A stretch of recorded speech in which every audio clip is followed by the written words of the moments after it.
আমরা ব্যক্তিতে এমন করে লাইন দৌড়ছি কে জানবার ছেলে এই ব্লকটা ফুল দেখুন। তারপরে সকাল সকালে কলেজের ড্রেস পিন্দা দেখি কাক্কা বাইক নিয়ে বেড়েছে, কাক্কা যাবো দোকানে, তারপরে কাক্কার বাইকে চড়ে আয়া পড়লাম বাজার পর্যন্ত। তো এখন খারে রয়েছি পিলপিলির নিকে, পিলপিলি আইলে বোধা পিলপিলতে চইরা জামুগা কলেজে। আর মেলা টাইম ধরে খারে রয়েছি কিন্তু একটা পিলপিলি পেতেছি না। তার মানে একটা কথা আছে না যে সিমকে যেটা লাগে সেটা পাওয়া যায় না। তো ফাইনালি কলেজ যাই পাইলাম, এখন যাবো অল্প ওই সাইডে। তো হলো গাইস আরেকটা কথা, আমার 100 ফলোয়ার্স হবে নিকে আরো 4টা ফলোয়ার্স লাগে। তো আপনারা আমার 100 ফলোয়ার্স পুরো করে দেন। তার মানে আঙ্গ কলেজে এই সাইডে ফাংশন হয় আর এনে দিমু আমি ভাবতাছি পানের দোকান, মানে পানের দোকান মতো করে বানাইতেছে, এই জন্য ভাবলাম পানের দোকান দিমু। তো কলেজে পোলার নিকে একটা স্পেশাল অফার আছে। কি অফার শুনুন? মানে ফাংশন হয় এনে দেবো দোকান, পান দোকান।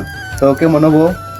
আর যে ভিডিও দেখতে চাও আমার দোকানে পান খেলে 1 টাকা ডিসকাউন্ট আছে, মানে যদি ভিডিও দেখে আহ আর ফলো থাকলে 2 টাকা ডিসকাউন্ট। হ্যাঁ নগে কমেন্ট লাগবো। পরে যে ক্লাস আছে হেডি করলাম, করার পরে অন আয়া পাইলাম সেমিনার হলে। তো সেমিনার হলে আহার পরে দিহি ভাই ব্রাদার ব্যক্তি বই রয়েছে নেই। তারপরে দিহি এনে দুনিয়ার ভিড় বাজার রয়েছে, কারণ ব্যাকেই কামটা করতেছে। আর কামটা হইলো ইনরোলমেন্ট এড শিক্ষা সিটু টু নামের কামটা। জানি না এটা কি কাম, কিন্তু এনে আঙ্গ গাছ বুনবার জন্য ফড়ো মেরে পাড়ে দেনাকবো হতাছি। তো ওইটার নিগে আঙ্গ ই করতেছে। তো আজকের ব্লগটা এই পর্যন্ত। আজকের নিগে টাটা বাই বাই। তো দেখা হবো আল্লাহ বাসে রাখলে নেক্সট ব্লগে। তো আজকের নিগে টাটা বাই বাই।